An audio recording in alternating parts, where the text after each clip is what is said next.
La saison des ouragans, la saison cyclonique en Atlantique Nord, s'étend depuis le 1er juin jusqu'au 30 novembre, avec un maximum d'intensité, globalement à partir de la fin août et pour le mois de septembre, lorsque les eaux sont les plus chaudes. Alors voici la répartition géographique mondiale des phénomènes cycloniques. Donc voici l'Atlantique Nord, ça se passe plutôt du côté des Caraïbes en général.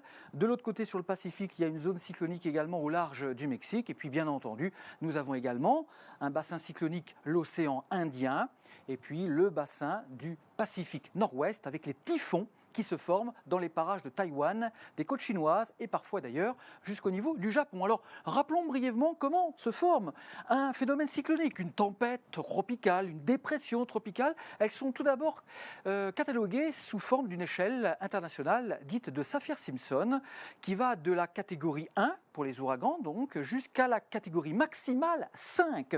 On tient compte en réalité des vents moyens pour mesurer leur puissance et non pas des rafales, parce que dans un phénomène cyclonique, les vents sont vraiment très forts, très puissants, très continus. Il n'y a pas de réelles rafales comme on peut le connaître dans les climats tempérés. Et comme vous le voyez, la catégorie 5, la maximale, ce sont des vents moyens qui dépassent les 250 km/h vent moyen, c'est-à-dire mesurés sur 10 minutes constantes. C'est assez énorme.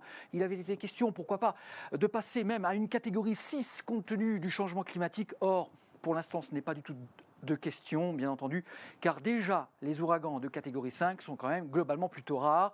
Chaque année, on en compte peut-être un ou deux, surtout dans l'océan Pacifique, avec les fameux typhons.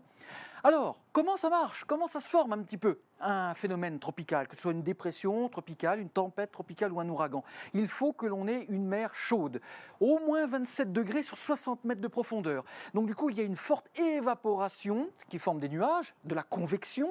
Et puis alors ensuite, si les conditions climatiques sont réunies, eh bien ce système se met en mouvement, en rotation, une rotation cyclonique avec un œil qui se forme au milieu lorsque l'air froid rejaillit dans la haute atmosphère. Tout ceci génère effectivement des intempéries, une grande houle cyclonique qui peut venir toucher des côtes pour créer des submersions marines, des inondations et puis évidemment le vent violent. Et évidemment, si la côte est basse, on se souvient de Sandy aux États-Unis ou de Katrina, et bien là évidemment la houle cyclonique de plusieurs mètres envahit largement les côtes. Il y a néanmoins, en tout cas pour l'Atlantique Nord, quelques facteurs qui peuvent atténuer les saisons cycloniques et en particulier l'influence des sables du Sahara. Lorsque les alizés d'Est sont particulièrement puissants avec de l'air sec, eh bien nous pouvons avoir des sables en haute altitude qui vont venir interférer avec la formation des nuages d'ouragans, la convection, avec de l'autre côté les Antilles que l'on a représentées ici. Donc s'il y a suffisamment de particules de sable dans la moyenne atmosphère, jusqu'à 4500 mètres d'altitude, la formation convective est réduite et du coup le nombre et la force des phénomènes tropicaux peut se retrouver atténué. Ce n'est pas le cas chaque année, mais c'est un des facteurs limitatifs. Cette année 2013 semble avoir été à ce sujet. Un bon exemple.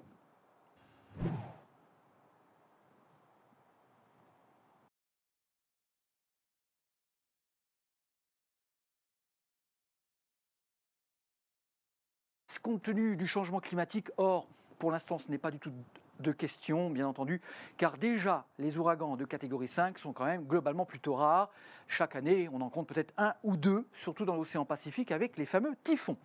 Alors, comment ça marche? Comment ça se forme un petit peu un phénomène tropical, que ce soit une dépression tropicale, une tempête tropicale ou un ouragan? Il faut que l'on ait une mer chaude, au moins 27 degrés sur 60 mètres de profondeur.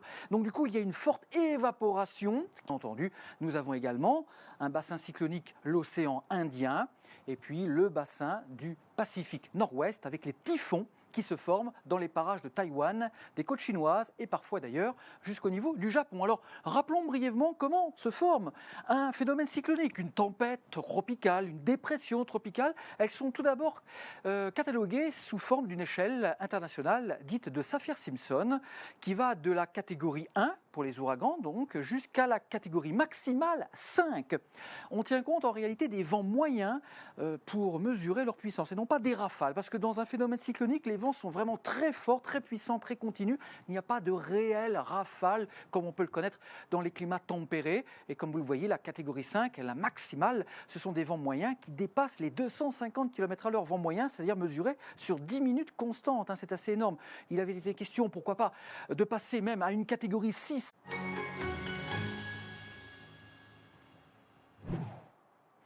La saison des ouragans, la saison cyclonique en Atlantique Nord, s'étend depuis le 1er juin jusqu'au 30 novembre, avec un maximum d'intensité, globalement à partir de la fin août et pour le mois de septembre, lorsque les eaux sont les plus chaudes. Alors voici la répartition géographique mondiale des phénomènes cycloniques. Donc voici l'Atlantique Nord, ça se passe plutôt du côté des Caraïbes en général. De l'autre côté, sur le Pacifique, il y a une zone cyclonique également au large du Mexique, et puis bien qui forme des nuages, de la convection. Et puis alors ensuite, si les conditions climatiques sont réunies, eh bien ce système se met en mouvement, en rotation, une rotation cyclonique avec un œil qui se forme au milieu lorsque l'air froid rejaillit dans la haute atmosphère. Tout ceci génère effectivement des intempéries, une grande houle cyclonique qui peut venir toucher des côtes pour créer des submersions marines, des inondations et puis évidemment le vent violent. Et évidemment si la côte est basse, on se souvient de Sandy aux États-Unis ou de Katrina,